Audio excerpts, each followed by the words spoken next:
نحمده ونصلي على رسوله الكريم اما بعد فاعوذ بالله من الشيطان الرجيم بسم الله الرحمن الرحيم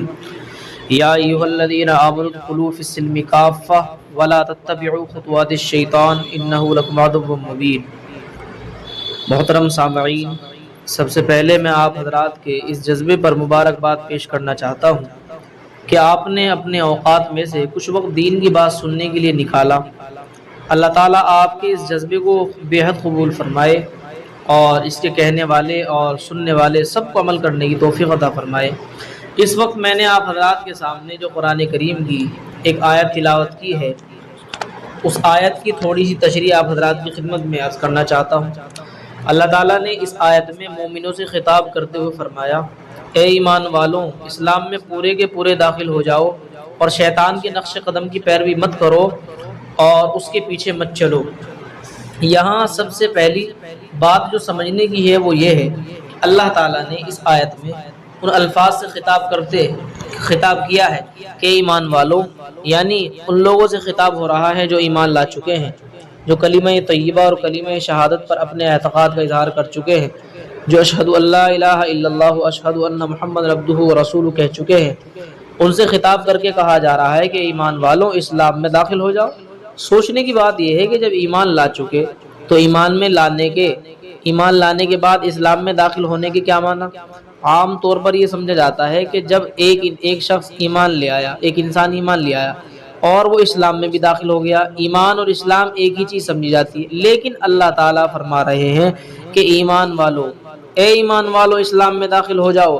جس سے یہ سمجھ میں آ رہا ہے کہ ایمان کچھ اور چیز ہے، اسلام کچھ اور چیز ہے، اور ایمان لانے کے بعد اسلام میں داخل ہونا بھی ضروری ہے۔ پہلی بات تو سمجھنے کی یہ ہے کہ اسلام کیا ہے، اور ایمان والوں کو اسلام میں داخل ہونے کی جو دعوت دی جا رہی ہے اس سے کیا مراد ہے، اور اسلام کس کو کہتے ہیں۔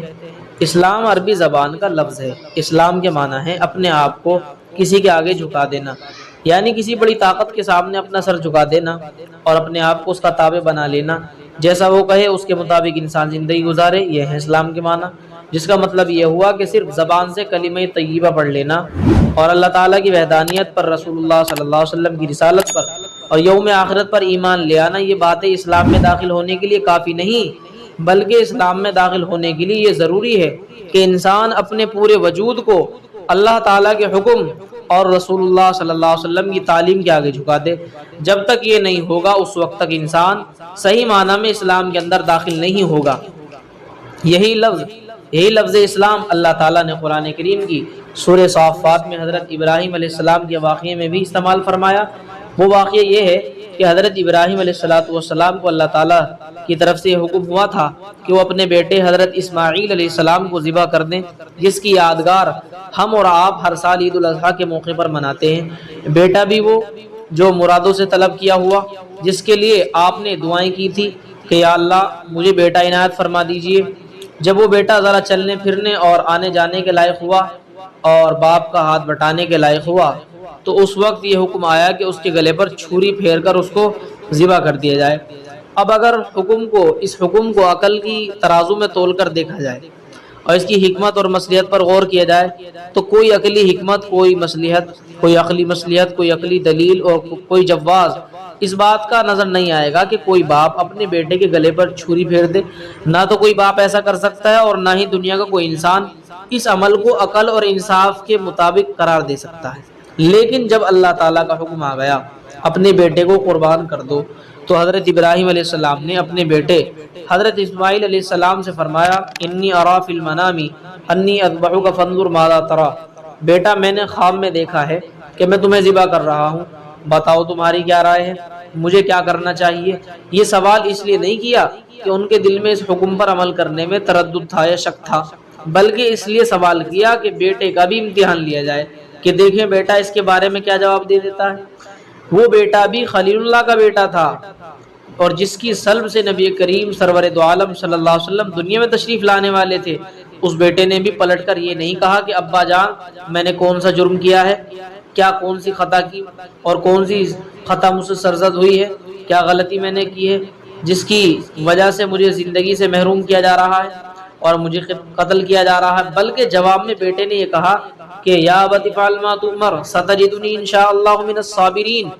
ابا جان جو حکم آپ کو اللہ تعالیٰ کی طرف سے ہوا ہے اس کو کر گزریے اور میری فکر نہ کیجیے، اس لیے کہ اس حکم پر عمل کرنے میں مجھے تکلیف جو پہنچے گی تو انشاءاللہ آپ مجھے صبر کرنے والوں میں سے پائیں گے۔ اور حضرت ابراہیم علیہ السلام نے بھی اللہ تعالیٰ سے یہ نہیں پوچھا کہ اے اللہ آپ نے جو مجھے میرے چہیتے بیٹے کو قربان کرنے کا حکم دیا ہے اس میں کیا حکمت اور کیا مصلحت ہے، بس دونوں نے یہ دیکھا کہ یہ حکم ہمارے خالق اور ہمارے مالک کی طرف سے آیا ہے، ہمارے اللہ کی طرف سے آیا ہے۔ اسی وقت دونوں باپ اور بیٹے اس حکم کی تعمیل پر تیار ہو گئے۔ قرآن کریم نے اس واقعے کو بڑی پیارے انداز میں ذکر فرمایا ہے، یعنی جب باپ اور بیٹا اس حکم کو پورا کرنے کے لیے تیار ہو گئے اور باپ کے ہاتھ میں چھری ہے اور بیٹا زمین پر لٹا دیا گیا ہے اور قریب ہے کہ وہ چھری گلے پر چل جائے اور بیٹے کا کام تمام کر دے، اس واقعے کو ذکر کرنے کے لیے قرآن کریم نے جو الفاظ استعمال فرمائے وہ یہ ہیں فلما اسلم وتلہ للجبین، یعنی جب باپ اور بیٹے دونوں اسلام لے آئے اور دونوں نے اللہ تعالیٰ کے حکم کے آگے اپنے آپ کو جھکا دیا اور باپ نے بیٹے کو پیشانی کے بل لٹا دیا۔ جب پیشانی کے بل اس لیے لٹایا کہ اگر سیدھا لٹائیں تو کہیں ایسا نہ ہو کہ بیٹے کی صورت دیکھ کر اور اس صورت پر ظاہر ہونے والے قرب اور تکلیف کے اثرات کو دیکھ کر، وہ پیاری صورت دیکھ کر، بھولی بھالی صورت دیکھ کر کہیں اللہ تعالیٰ کے حکم کو پورا کرنے میں رکاوٹ پیدا ہو جائے، اس لیے الٹا لٹایا۔ اس موقع پر اللہ تعالیٰ نے لفظ اسلمہ استعمال فرمایا، یعنی دونوں اللہ تعالیٰ کے حکم کے آگے جھک گئے۔ اس سے معلوم ہوا کہ قرآن کی اصطلاح میں اسلام کے معنی یہ ہے کہ انسان اپنے آپ کو اور اپنے پورے وجود کو اللہ تعالیٰ کے حکم کے آگے جھکا دے، اور جب اللہ تعالیٰ کا کوئی حکم آ جائے تو یہ نہ پوچھے کہ اس میں عقلی حکمت اور مصلحت کیا ہے، بلکہ اللہ تعالیٰ کا حکم آنے کے بعد اس کی تعمیل کی فکر کرے۔ یہ ہے اسلام، اور اسی اسلام میں داخل ہونے کے لیے